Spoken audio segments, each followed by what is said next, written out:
대선을 한 달 앞두고 실시된 각종 여론조사에서 문재인, 안철수 후보가 엎치락 뒤치락 접전을 벌이는 것으로 나타나면서 대선 전국이 말 그대로 요동치고 있습니다.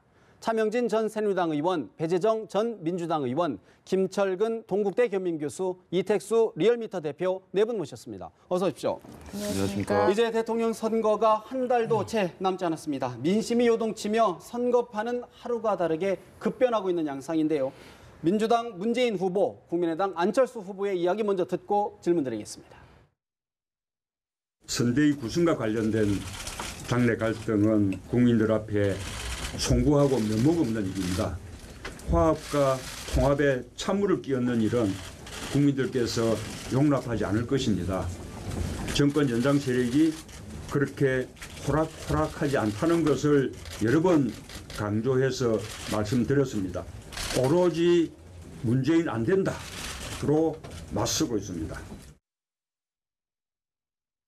문재인 대표도 네거티브 뒤에 숨지 말고 정정당당하게 본인의 그 비전과 정책과 철학에 대해서 설명을 해주시기 바랍니다. 따님 재산에 대해서 말씀해 주실 의향도 있으신가요? 국민들께서 어떤 것이 의혹이고 어떤 것이 네거티브인지 다 아십니다. 네거티브로 점철된 모습들을 보면서 오히려 더 실망하시고 계실 겁니다. 민주당 문재인 후보, 국민의당 안철수 후보의 이야기 각각 들어보셨는데요. 이 대표님, 먼저 좀 질문을 드려야 될 게 어제 연합뉴스와 KBS 공동조사에서는 5자 대결 구도에서 안철수 후보가 처음으로 1등 1위를 차지했는데 오늘 리얼미터 조사에서는 또 조사가 바뀌는 결과가 났는데 어떤 의미, 어떤 민심으로 봐야 될까요? 여러 조사기관들의 결과들 비교해 보면 사실은 다 오차 범위 내에서 문, 안 두 후보가 접전을 벌이고 있다. 다만 이제 어떤 조사기관은 동률, 어떤 조사기관은 안철수 후보가 좀 앞서고 또 저희 리얼미터는 문재인 후보가 좀 앞서는. 근데 이제 오차 범위 내라는 점을 말씀을 드려야 될 것 같고요. 일단 요지는 문재인 대세론에서 양강구도 여론조사가 지난주에 일제히 발표되면서 그 다음에는 양강 다자구도로 재편되고 있다. 안철수 후보가 실질적으로 문재인 후보와 그러니까 실제로는 양자구도는 지금 어려운 상황으로 가고 있습니다만 지금 저기 화면으로 저희들이 보여드리는 게 연합뉴스하고 KBS의 공동조사 결과인데 5자 대결 구도에서 국민의당 안철수 후보가 처음으로 1위를 한 모습이거든요. 다음 걸 한번 보여주실까요? 리얼미터, 이 대표께서 계신 리얼미터 조사에서는 42.6%, 37.2%로 조사가 됐죠. 격차가 좀 커 보이긴 합니다만 두 조사 모두 오차 범위. 그러니까 1000명 기준하면은 플러스 마이너스 3.1%포인트, 위아래로 보면 6.2%포인트까지는 오차 범위 내라고 보기 때문에 그래서 그 여러 언론사들의 결과들을 비교하면 접전이라고 이제 말씀을 드리는 건데요. 일단 많은 시청자분들께서 궁금해하는 거는 조사 방법에 따라서 왜 이렇게 좀 달라지느냐. 유무선 비율에 따라서 좀 달라지고요. 지금 뭐 한국뿐만 아니라 미국에서도 휴대전화 비율이 많아지면 민주당 후보, 과거에 오바마 대통령의 지지율이 좀 무선 전화에서 좀 높았었거든요. 젊은 층의 응답률이 좀 높아진다 그런 말씀이신가요? 실질적으로 또 유선 전화의 경우에는 지금 유선 전화 안 쓰는 젊은 세대들이 많이 있기 때문에 그래서 이제 젊은 세대들을 잡으려면 무선 전화 접촉 비율을 늘려야 되고요. 또 하나는 전화 면접 조사만 하느냐 아니면 자동 응답 방식을 혼용하느냐 혹은 자동 응답 방식만 쓰느냐에 따라서 왜냐하면 이제 얼마 전에 언론 보도에서 크게 나왔지만 20, 30, 40 세대는 전화를 직접 하는 거를 요즘 좀 꺼려하고 문자 메시지 또 카카오톡 등의 이제 핸드폰 문자로 굉장히 익숙해져 있기 때문에 모르는 면접원한테 내가 누구를 지지한다. 특히 샤이 보수, 홍준표, 유승민 두 후보를 지지하는 비율은 전화 면접조에서 확실히 줄어들기 때문에 그러다 보니까 안철수 후보 지지층이 굉장히 최근에 늘어난 부분도 있고. 어쨌든 오차 범위 내의 수치이지만은 결과적으로 양강 구도가 확정이 지금 확립이 되는 것만큼은 틀림이 없는데 차 의원님 최대 관심은 과연 안철수 후보의 상승세가 어느 정도까지 갈 것이냐인 것 같아요. 현 단계에서는 어떻게 보시나요? 그렇죠. 그러니까 오늘자로 발표된 여론조사 결과 5개가 있는데 이 5개를 종합해서 평균해보면 우리 이택수 대표의 리얼미터 거까지 포함해서 평균해보면 둘이 똑같습니다. 동률이다? 네, 동률입니다. 우리 이택수 대표 거 빼면은 사실은 안철수 대표가 1 내지 2% 앞선다. 네. 그런데 이제 지금 이렇게 보면은 그것은 근데 한 일시적인 현상은 아닌 것 같아요. 그동안 계속 열흘 전부터 진행되어 온 추세인 것 같습니다. 열흘 전에 아마 저희가 알고 있기로는 안철수 대표가 문재인 대표에 비해서 절반 정도 했는데 그 둘의 속도가 마치 토끼와 거북이 경주하듯이 예. 이 속도가 차이가 나면서 드디어 오늘자로 해서 둘이 이제 크로스가 됐습니다. 그래서 그런데 이런 걸 보면은 이게 쉽게 꺾이지는 않을 거다 이런 생각이 드는데 실제 그 지지자의 구성 내용을 보면은 꺾일 거라고 보이지 않습니다. 왜냐하면 안철수 대표의 지지자들이 주로 처음에 발언이 된 것이 반기문에부터 발언돼 가지고 황교안, 그다음 황교안에서 혹시 안희정이 될까 해서 안희정으로 잠깐 들렀다가 다시 안희정이 안 되면서 안철수로 빠진 그런 소위 말하면 전략적 성향의 지지자들이기 때문에 예. 이분들이 제가 볼 때 최근에 뭐 여러 가지 네거티브나 아니면 정책 대결로 해서 빠지거나 검증 이런 걸 통해서 무슨 뭐 이렇게 되지는 않을 것 같아요. 그러나 동시에 더 늘어나지도 또 않을 것 같다. 앞으로는 이 급상승 추세가 이 금주 내에 좀 멈칫할 것이다. 왜? 이제 안철수 대표를 이렇게 갑자기 살찌우게 하는 요인들이 다 사라졌어요. 이제는. 충분히 동력을 그죠? 다 받았다. 네, 중도 보수층이 충분히 이젠 안철수 후보에게로 몰려 있습니다. 딱 하나 변수가 있긴 한데 그 변수는 제가 이따 얘기하겠습니다. 배 의원님, 지금 이제 여론조사에서 또 하나 좀 눈여겨봐야 될 부분이 호남하고요. 또 대구 경북 지역에서 안철수 후보의 지지율이 좀 상승하고 있다는 거거든요. 보수층과도 이제 맞물려 있는 것 같은데 이런 흐름은 어떻게 분석하고 계시는지요? 네, 우선 뭐 오늘 김철근 대변인께서 나오셨으니까 축하 인사부터 좀 먼저 드려야 되지 않을까 싶은 생각이 어떤 드네요. 축하입니까? 네, 저희가 뭐 한 열흘쯤 전에 토론에서 만난 적이 있었는데 그때와는 이제 상황이 상당히 좀 많이 변화한 것으로 지금 두 분이 또 말씀을 하고 계셔서 그런 면에서는 축하 인사를 좀 드려야 될 것 같고요. 어쨌든 상당 기간 안철수 후보께서 국민들 관심 밖에 계시다가 지금 이렇게 양강구도까지 올라오신 것은 뭐 대단하신 일이라는 생각을 뭐 저 또한 개인적으로는 합니다. 네. 그런데 이제 대선이라는 게 29일 이제 남아 있지 않습니까? 그래서 저를 포함해서 이제부터 시작이다라는 각오로 새롭게 좀 출발한다고 생각하고 있습니다. 아마도 저희가 경선을 마무리하는 단계에서 충분히 우리 당의 여러 후보님들을 지지하시던 분들의 마음을 감싸지 못한 면이 있지 않나 하는 반성도 좀 하게 되고요. 그런 부분들이 또 이제 안 후보님께 이 표심이 이동하는 데도 영향을 미친 것 아닌가 하는 생각이 좀 들고 예. 금방 뭐 대구 경북 쪽이나 이런 쪽을 호남에서도 말씀하셨는데 좀 변화가 좀 있는 것 같아요. 네네. 예. 저는 이제 그 말씀을 좀 드리고 싶어요. 사실 특정 지역의 어떤 표심을 놓고 우리가 말씀을 드리기는 참 조심스러운데 제가 지난 19대 때 국회의원 활동을 하면서 가장 제가 마음으로 바랬던 것 하나가 정말 민주당이 전국 정당으로서 전국으로부터 지지를 받는 일이었었거든요.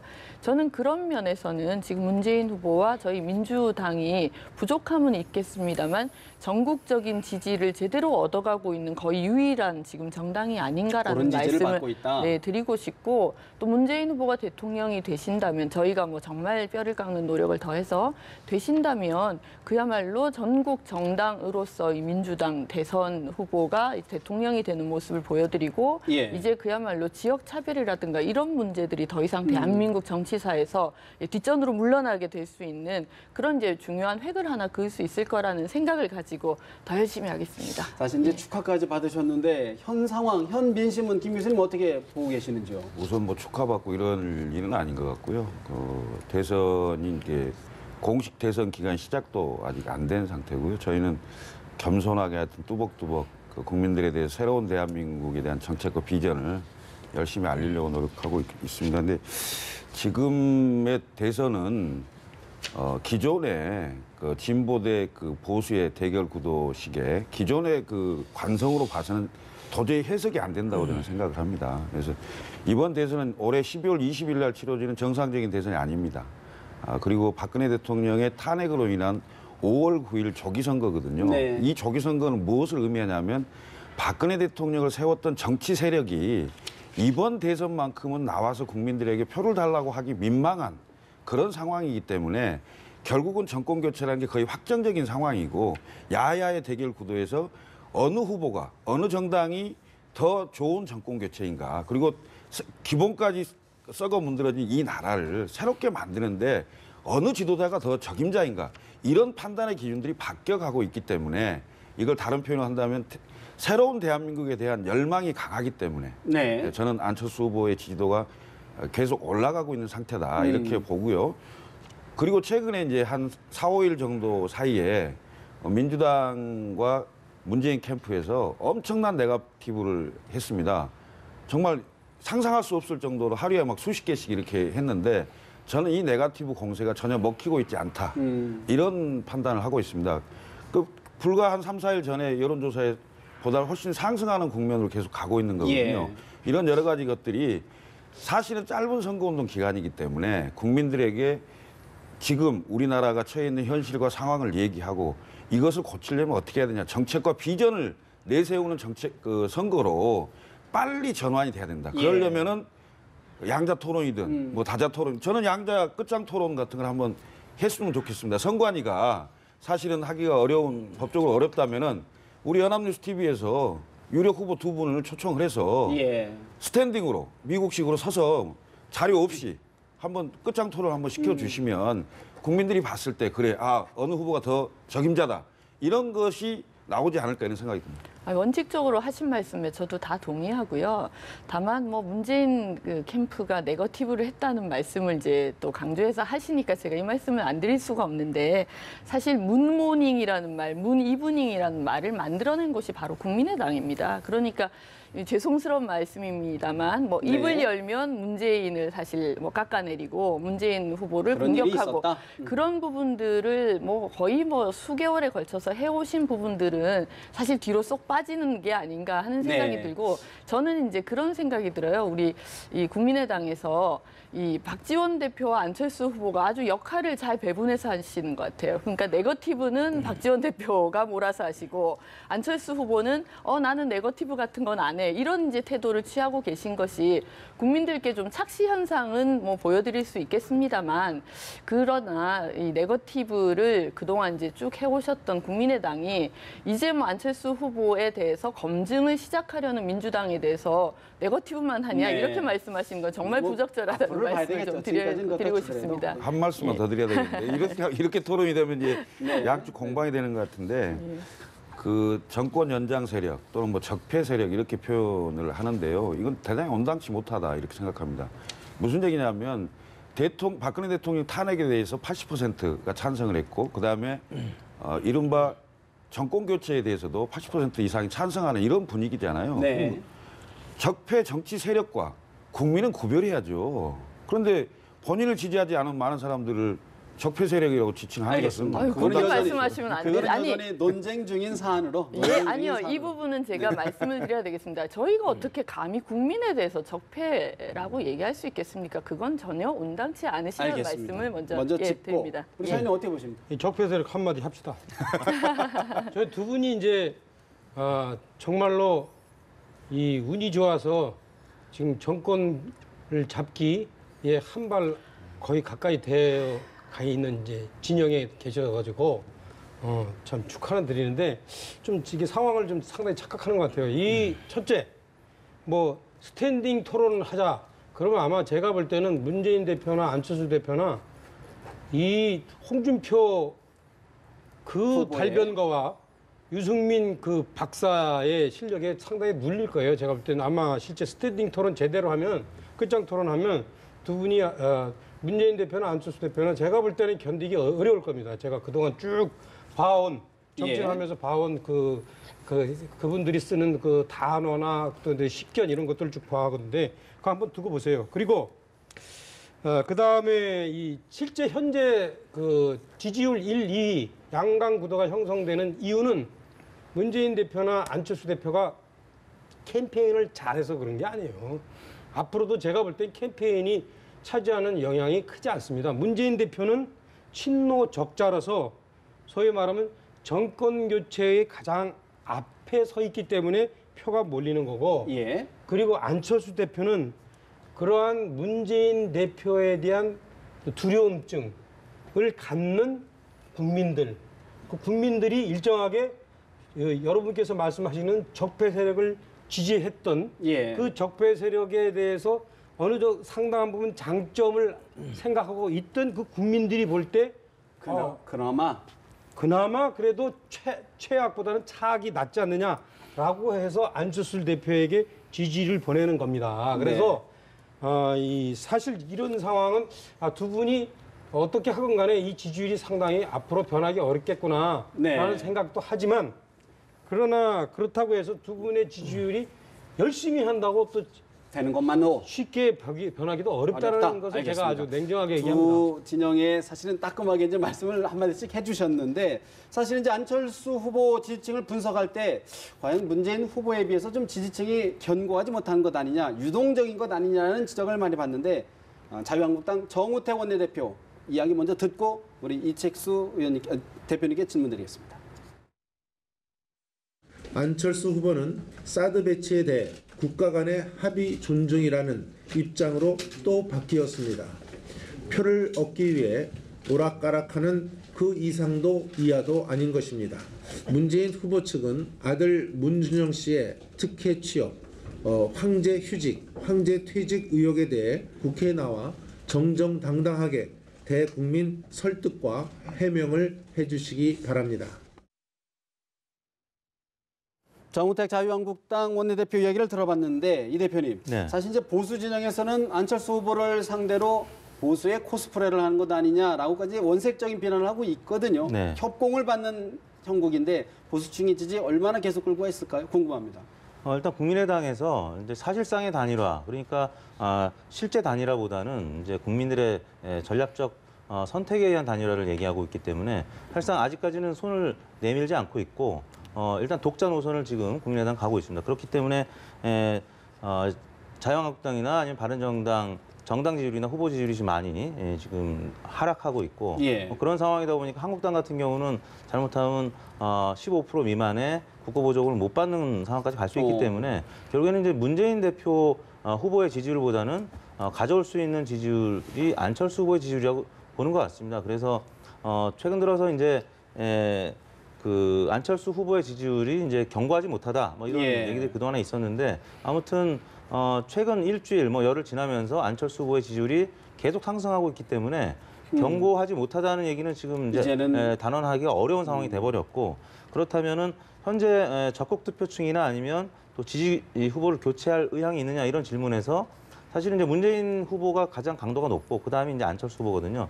근데 여전히 문재인 후보보다는 조금 이제 지지 강도 측면에서는 조금 못 미치기 때문에 그런 부분을 한국당이나 아니면 바른정당이 계속 흔들려고 하는데 사실상 많은 여론조사 기관들에서 일단 양강 다자 구도로 가고 있기 때문에 지금 홍준표 후보는 애써 여론조사 결과를 지금 무시하고 있는 상황이고 향후에 이 부분이 오늘부터 이제 홍준표 후보가 지사직을 던지고 좀 자유로워졌기 때문에 지켜봐야 될.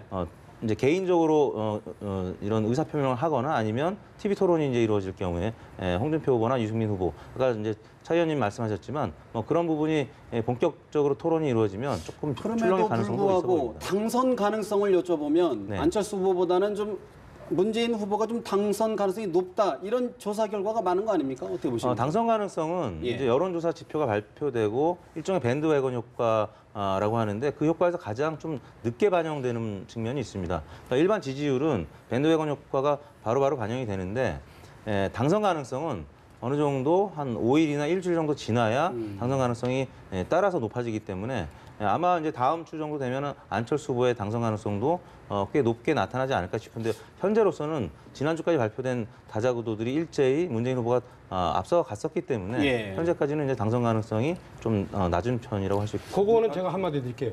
이 과거에 이해창 총재가 노무현 대통령한테 떨어질 때 그때 마지막까지 당선 가능성이 훨씬 높았어요. 그렇기 때문에 이 지금 당선 가능성 문제를 놓고 앞으로 변화를 예측하는 건 좀 안 맞다. 특히 이번의 경우에는 아까 이 대표께서 얘기했듯이 이택수 대표께서 얘기했듯이 지금 이게 사실 비정상적인 선거 아닙니까? 조기 대선이죠. 냉정하게 볼 때 비정상적인 선거이기 때문에 과거에 우리가 그 통념으로 생각했던 여러 가지 원칙들이 다 깨지고 있어요.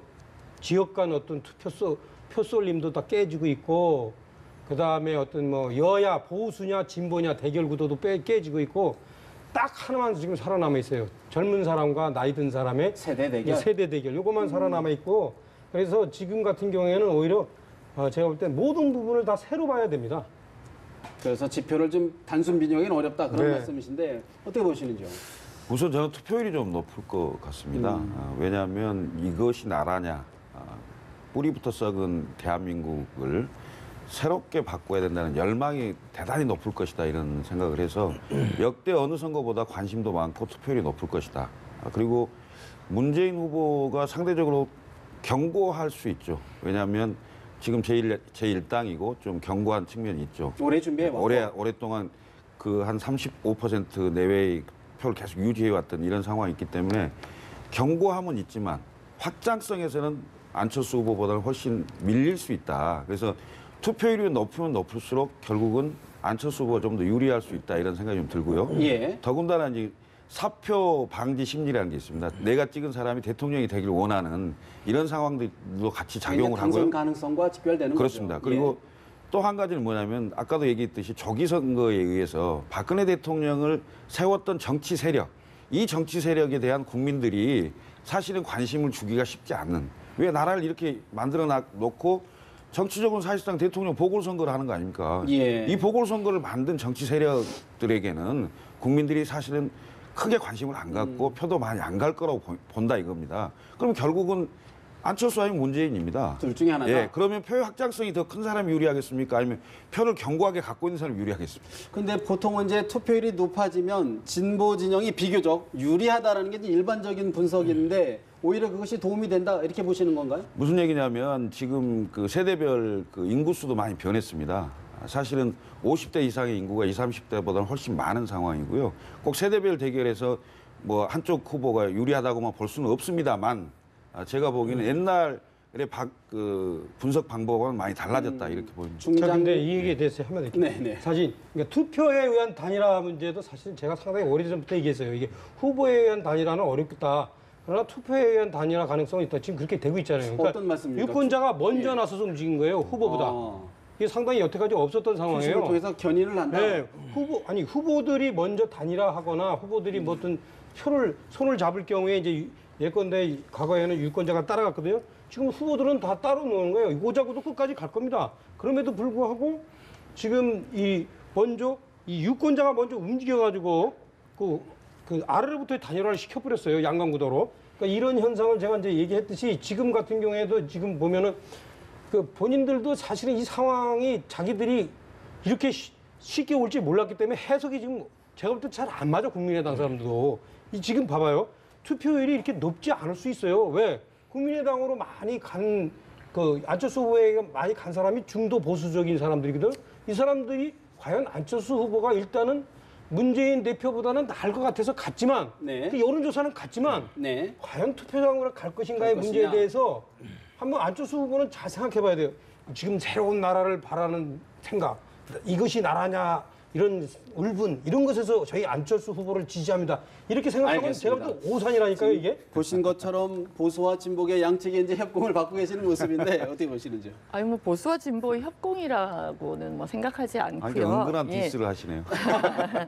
예, 저는 아무튼 저희 더불어민주당이 더 긴장하고 잘하라는 국민의 채찍으로 받아들입니다. 어떻게 보면 뭐 많은 분들 말씀하십니다만 대세론이 이어지다 보니까 국민들께서도 조금 피로감을 느끼신 게 아닌가라는 생각이 좀 있고요. 예. 그 과정에서 아마도 저희 더불어민주당이 혹시나 국민께 좀 안일한 모습으로 비춰지신 게 있으시다면 정말 저는 송구하다는 말씀을 드리고 싶습니다.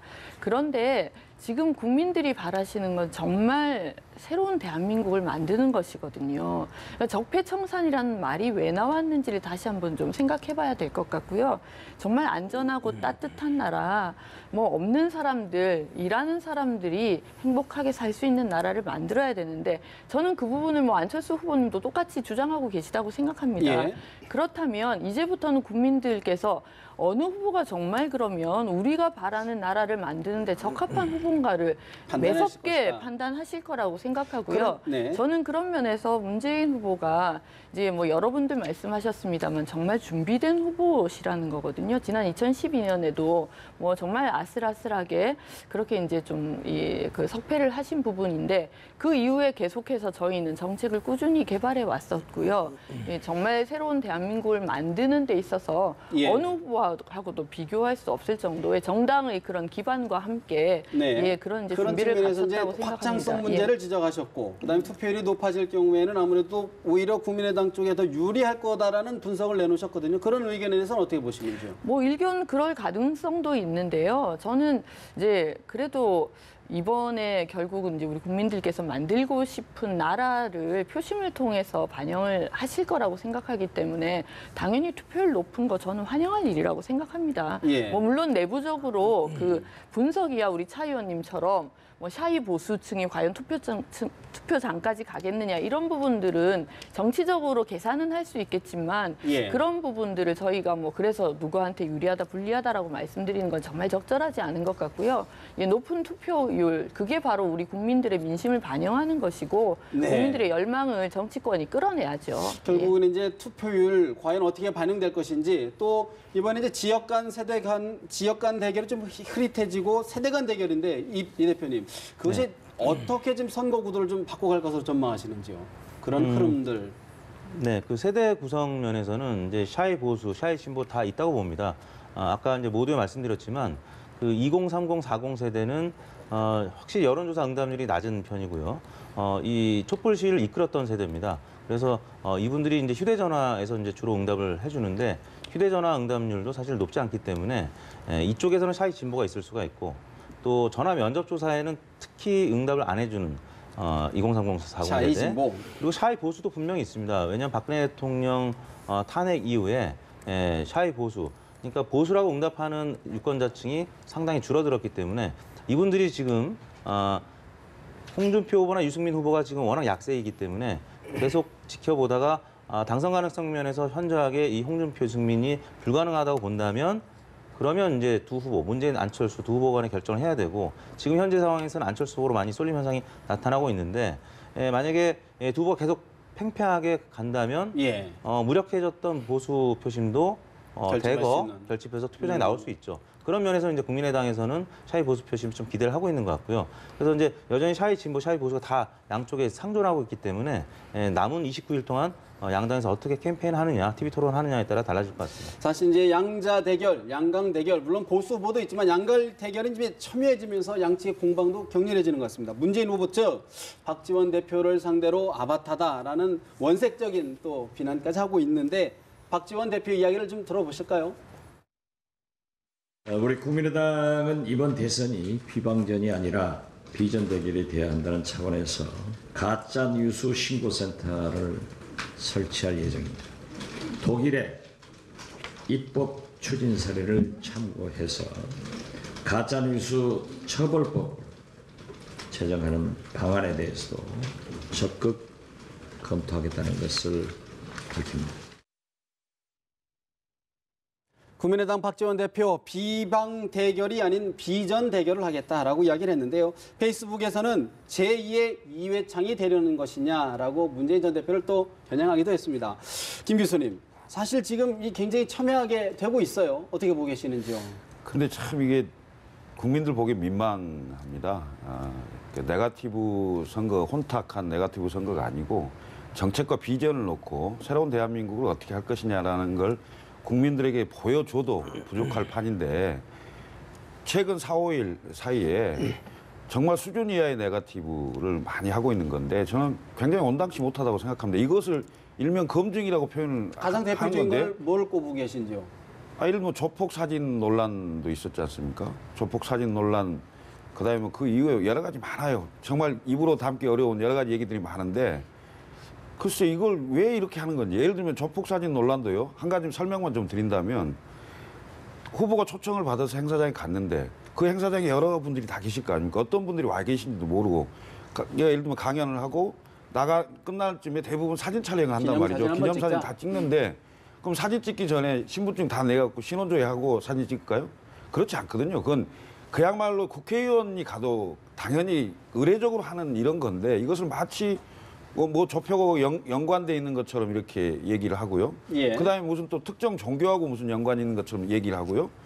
뭐 또 최근에는 무슨 딸이 이중 국적을 가지고 있다 뭐 이런 얘기까지 하는데 그리고 또 뭐 재산 신고에 뭐 어떻게 했다 얘기하는데 저는 정당하게 객관적인 사실을 가지고 증명을 하려고 하는 건 좋습니다. 저는 네. 그건 해야 된다고 생각합니다. 그렇지만 너무나 터무니없는 얘기를 가지고 마치 뒤집어 씌우게 하는 것은 이 선거 자체를 혼탁하게 만들어서 국민들로 하여금 질리게 해서 결국 견고한 지지층이 있는 그분들만 투표장에 나와서 이기려고 하는 비열하고 수준 낮은 그 어떤 네. 정치 게임으로 본다 이렇게 말씀드립니다. 네, 저는 이제 드디어 안철수 후보 측에서 문재인 후보가 그동안 얼마나 당해왔는지를 좀 이해하실 것 같습니다.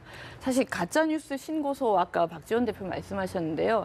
저희는 벌써 수개월 전부터 이런 거 실시하고 있었습니다. 워낙 가짜뉴스들이 많이 돌고 어디를 가도 문재인 후보가 워낙 대세론을 형성하고 있다 보니까 문재인을 이겨야 된다, 문재인을 깨자, 문재인만 아니면 돼. 이런 것들을 얼마나 많이 유포했습니까? 제가 한 가지만 좀 말씀드리면요. 안철수 후보께서 경선 과정에서 뭐 목소리 교체를 하셨다고 뭐 사실 화제가 됐었는데 그때도 제가 들으면서 참 안타까웠던 부분은 누가 문재인을 이길 사람입니까? 누가 문재인을 꺾을 사람입니까? 이것만 말씀하셨거든요. 그러니까 이게 과연 그러면 공당에서 경선 과정에서 타당의 후보를 꺾을 사람을 가지고 경선을 이렇게 치르시는 게 또 맞으신 태도이신지 이런 생각을 했었는데 저는 원칙적으로 다 동의합니다.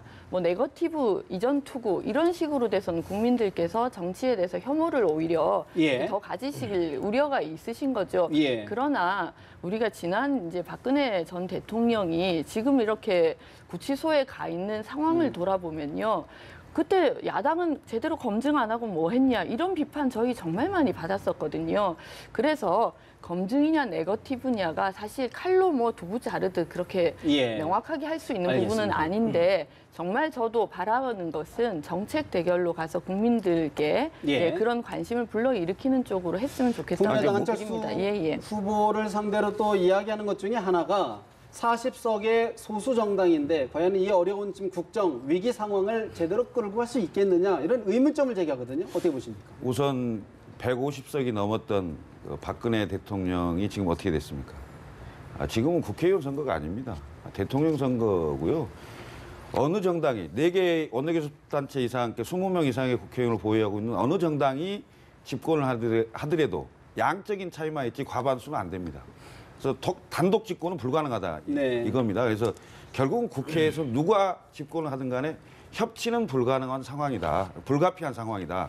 이렇게 본다면 40석이나 119석이나 119석이나 질적인 다른 게 뭐 있습니까? 양적인 차이만 있는 거죠. 네. 그래서 저는 의석수보다 이른바 대한민국의 드림팀, 대탕평을 써서 예를 들면 외교 문제가 심각하다. 지금 외교적 위협이 있으니까 위기가 있으니까 이런 문제를 해결하기 위해서는 대한민국에서 외교에서는 가장 중요한 자산이고 실력이 있다고 평가하는 예. 황기문 전 총장 같은 분을 대통령 특사로 모셔서 외교 문제를 푸는데 이런 식으로 각계각층의 최고의 전문가들이 정부에 참여할 수 있는 대탕평과 대한민국 캐비닛. 드림팀을 만들어서 이 위기를 극복해 간다. 이 질문에 대한 답변과 함께 네네. 아울러서 사실은 이제 문희상 고문이 오늘 그런 말씀을 하셨어요. 안철수 후보를 정권 연장 세력으로 규정하는 것이 과연 온당한 전략이냐 이런 쓴소리를 했거든요. 아울러서 답변해 주신다면 어떻게 네, 하실까요? 우선 지금 뭐 더불어민주당이 집권을 한다 하더라도 물론 뭐 거대 여당이 될 수는 없는 것은 잘 알고 있습니다. 그래서 협치는 어느 정당을 막론하고 해야 되는 부분인데요.